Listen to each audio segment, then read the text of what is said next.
Čia reporteris Skersas. Turiu džiugią naujieną, kas savaitę nuo šioliai iš laidos Ačiū Dievui atėję į studijos informuosiu jūs apie laidos dalyvius. Aktoriai, dainininkai ir visokie kitokie plauko žvaigždūnai vaidins tai, ko paprašysiu. Ačiū Dievui atėję. Mieloji Ieva, kadangi esi jau žinoma aktorė iš tiesų, norėjau paprašyti tavęs, kad suvaidintum, kad nors iš ten tų Hamletų visokių. Ar galėtum? Negalėčiau, žinokit, nes man labai jūsų mikrofonas nepatinka, aš turbūt girdėjot, kad aš labai tipo aikštinga tokia žvaigždėjau. Taip.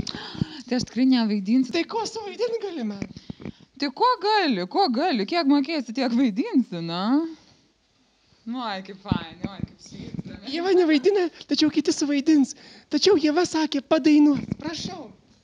Nu, kur tu dėdi man tarp krūtų tą mikrofoną grybą?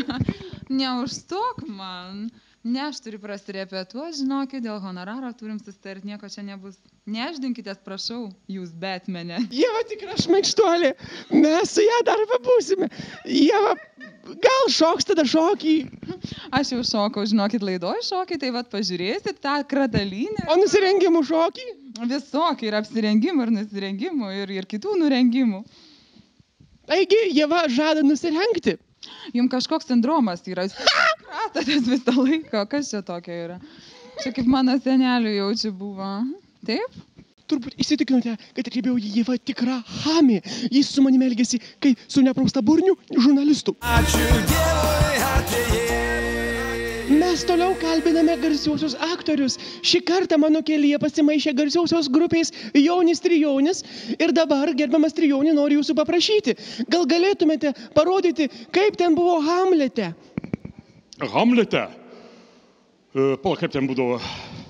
Būti ar nebūti? Štai klausimas kame? O būti, nežinau. Tai buvo Pranciškus Trijonis iš grupės Jonis. Na, o dabar kalbinsiu garsųjį dainininką Žilviną Žvagulį, kuris vaidinti taip pat moka. Labadiena, Žilvinai. Sveikas. Gerbiamas Žilvinas, mums taip pat žada pavaidinti kažką iš Hamleto. Nagi, Žilvinai, parodykit, ką mokate. Aš nežinau, kas tas Hamletas yra aplamai, nei tavęs nepažįstu ir pažįst nenoriu. Žilvinas irgi mane siunčia velniop, tačiau Žilvinas padainuos kažką iš naujo albumo. Absoliutus, Ieva, Dieve mano. Mažutį, eik tu, va.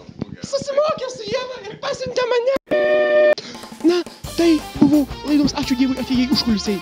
Lygiai po savaitės mes vėl čia sugrįšime. Tikiuosi, Ievos nebus, bus kažkas normaliau. Ačiū Dievui atėjai.